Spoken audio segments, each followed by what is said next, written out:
Disclaimer: this channel does not promote any violent, harmful, or illegal activity. All contents provided. Modi ji की तीसरी बार युवक अभी भी बेरोजगार.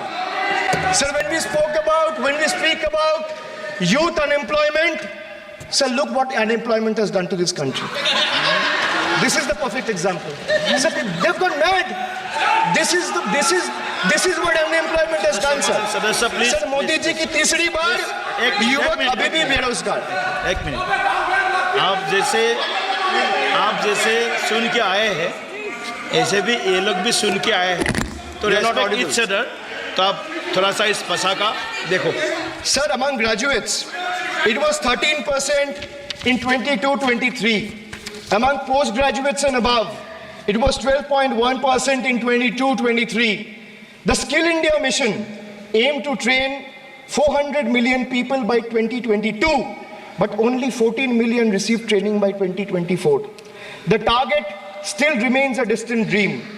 The Honorable Finance Minister announced 2 lakh crore package for 5 schemes on job and skilling of 4 crore 10 lakh youth. BJP had previously promised 2 crore jobs a year. They are nowhere close to meeting the target, and now they are setting unrealistic targets. These young people don't want to listen to budget speeches. The young people of this country, the young India, doesn't want to listen to your rhetoric, doesn't want to listen to your empty promises, doesn't want to listen to your 90-minute long budget speeches. They want jobs, J-O-B-S. So unemployment rate for women living in urban India soared to 22.7%. Beti Bachao, Beti Padhao. But they forgot to mention about Beti ko Naukri Dilao. On the other hand, you see what's happening in Bengal. Kanya Shri scholarship scheme touched the lives of 85 lakh girls and won the UN Public Service Award. Sir, this award was not handed over by any Tom, Dick or Harry. It won the UN Public Service Award. Over 2 crore 20 lakh women have been financially empowered through schemes like Lakhir Bhandar, financial assistance of 12,000 annually for general category and 14,400 for SC/ST women. Many other states are also rolling out similar schemes. So make it a national model. I'll appeal to the Honorable Finance Minister. I humbly urge the government to set aside arrogance and embrace willingness to learn from successful practices, integrating them into our approach. Sir, only 3 states in the country have enterprises where women own more than 3 out of 10 establishments. And these 3 states are Telangana, West Bengal, and Karnataka. It's not coincidental, sir, that all 3 states are governed by non-BJP political parties. And I have no qualms or hesitation in saying that BJP and women empowerment simply don't align and is rather paradoxical.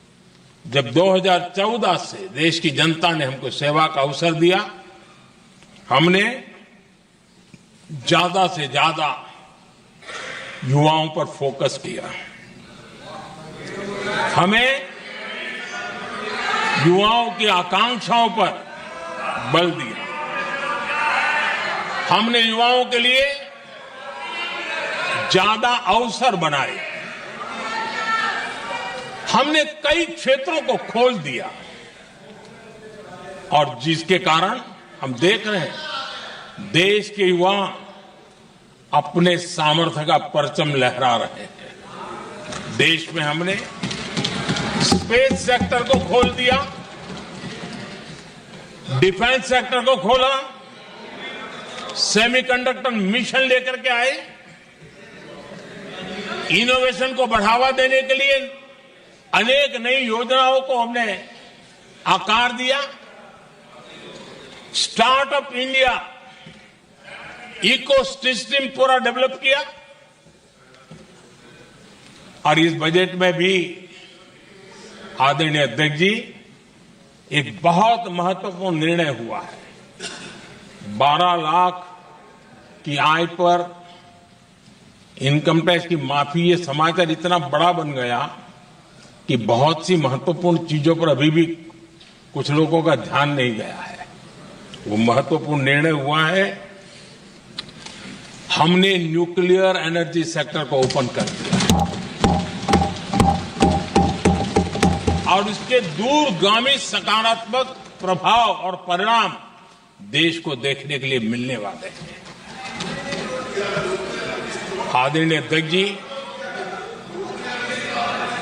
AI, 3D printing, robotics, virtual reality की चर्चा हम तो gaming का भी महात्मा क्या होता है इसके लिए भी प्रयास करने वाले लोगों में से। मैंने देश के नौजवानों से कहा है कि दुनिया का गेमिंग क्रिएशन का, क्रिएटिविटी वर्ल्ड का कैपिटल भारत क्यों न बने। और मैं देख रहा हूं बहुत तेजी से हमारे लोग काम कर रहे हैं।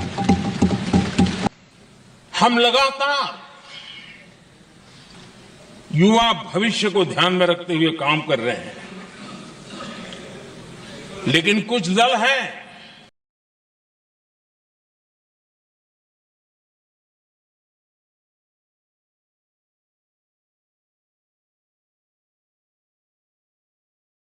के दरमियान ये पत्ता देंगे, वो पत्ता देंगे, वादा तो करते हैं लेकिन पूरा नहीं करते हैं।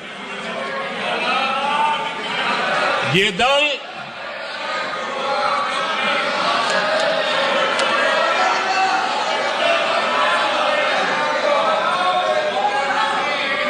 प्लीज माननीय सदस्य गरिमा प्रतिष्ठा बनाए रखें।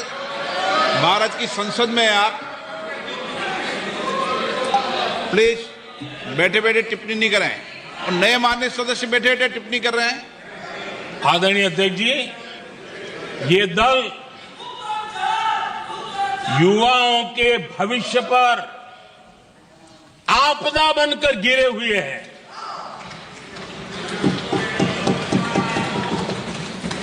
आदरणीय अध्यक्ष जी, हम कैसे काम करते हैं ये हरियाणा में अभी अभी देश ने देखा है। बिना खर्ची, बिना पर्ची नौकरी देने का वादा किया था। सरकार बनते ही नौकरी मिल गई नौजवानों को।